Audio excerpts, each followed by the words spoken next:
আমরা সাধারণত aloe vera gel বাজার থেকে কিনে আমরা ইউজ করি, কিন্তু বাজার থেকে যে আমরা অ্যালোভেরা জেলটি কিনি সেটা নিশ্চয়ই ভালো, কিন্তু তার থেকেও ভালো যদি আপনি এইভাবে বাড়িতে কিছু অ্যালোভেরা গাছ লাগিয়ে সেখান থেকে অ্যালোভেরা জেল নিজে বাড়ি থেকে তৈরি করতে পারেন।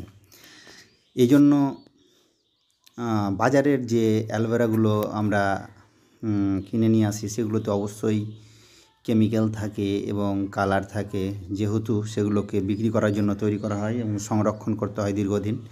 কিন্তু বাড়িতে আপনি যেটা গাছ থেকে অ্যালোভেরা গাছ থেকে ডাইরেক্ট অ্যালোভেরার যে এই পাতাগুলো আছে এগুলো আপনি কেটে নিয়ে যদি বাড়িতে অ্যালোভেরা জেল তৈরি করতে পারেন, সেটা অনেকাংশেই উপকারী এবং কেমিক্যাল থেকে মুক্ত। এই জন্য অ্যালোভেরার পাতাগুলো প্রথমে কেটে নিতে হবে, কেটে নিয়ে সেটাকে ভালোভাবে পরিষ্কার করতে হবে। পরিষ্কার করার পরে আরও কতগুলো নিয়ম আছে, আপনারা শেষ পর্যন্ত দেখুন, আমি একটি একটি করে সব বলে দিচ্ছি। এখন এই অ্যালোভেরার পাতাগুলো থেকে কিছু হলুদ রস বেরোবে। এই হলুদ রসটা কিন্তু ফেলে দিতে হবে, এটা ক্ষতিকারক এবং এতে ব্যাকটেরিয়া আছে। মোটামুটি 5 মিনিট রাখলে এটা বেরিয়ে যাবে এবং এটা ধুয়ে ফেলে দিতে হবে, পরিষ্কার করে নিতে হবে। এরপরে আপনার অ্যালোভেরার পাতার ভিতর থেকে যে সাদা স্বচ্ছ অ্যালোভেরার জেলগুলো আছে সেগুলোকে বের করতে হবে।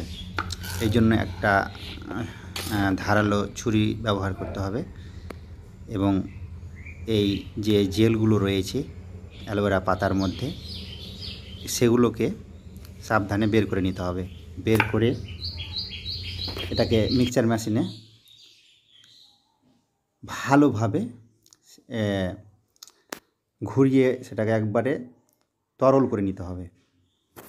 আমি এখন এই পাতাগুলো থেকে কীভাবে বের করছি দেখেন, তাহলে বুঝতে পারবেন সম্পূর্ণ কত সুন্দরভাবে স্বচ্ছ যে জলীয় পদার্থটা সংরক্ষিত আছে সেটা কিন্তু বের করছি।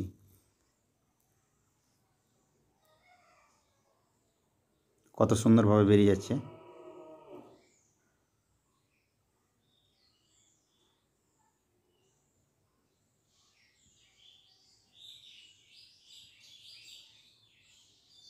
এবং এই অ্যালোভেরার মধ্যে অনেক রকম ভিটামিন এবং খনিজ লবণ রয়েছে। মাথার যে খুশকি, এই খুশকি প্রতিরোধে যথেষ্ট সাহায্য করে এবং চুল ওঠার যে প্রবলেম সেটা তো অনেকাংশে এটা রোধ করে। চুলের গোড়াতে যে পুষ্টি, সেটা পুষ্টির যোগান দেয়। তার ত্বকের জন্য এটা ভীষণই উপকারী। এই যে বাড়িতে এভাবে তৈরি করলে কি হয়, এতে কেমিক্যাল থাকে না। কেমিক্যাল, কালার, আরও যে ক্ষতিকারক পদার্থগুলো থাকে সংরক্ষণ করার জন্য সেগুলো থাকবে না।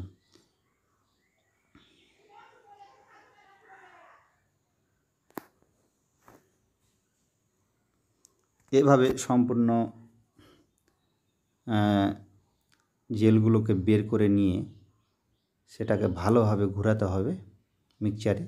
ঘুরিয়ে সম্পূর্ণ তরল করে নিয়ে এটাকে একটা ছাঁকুনি দিয়ে ছেঁকে নিতে হবে। ছেঁকে নিয়ে এটাকে কিছু এর সাথে ভিটামিন সি অ্যাড করে ভালোভাবে মিক্সচার করে ফ্রিজে সংরক্ষণ করতে হবে এবং প্রয়োজন মাফিক এটাকে ব্যবহার করতে হবে। সাধারণত এটা রাত্রে শোয়ার সময় মাথায় ম্যাসেজ করলে চুল ভালো থাকবে, আর যদি সেটা সম্ভব না হয় তাহলে গোসল করার আগে 1 ঘন্টা আগে লাগিয়ে দিলে হবে।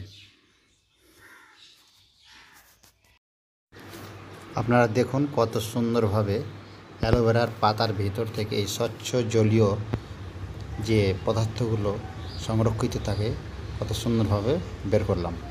এবারে এটাকে ভালোভাবে ঘুরিয়ে নিতে হবে, এমনভাবে ঘোরাতে হবে যাতে সম্পূর্ণ গলে যায়।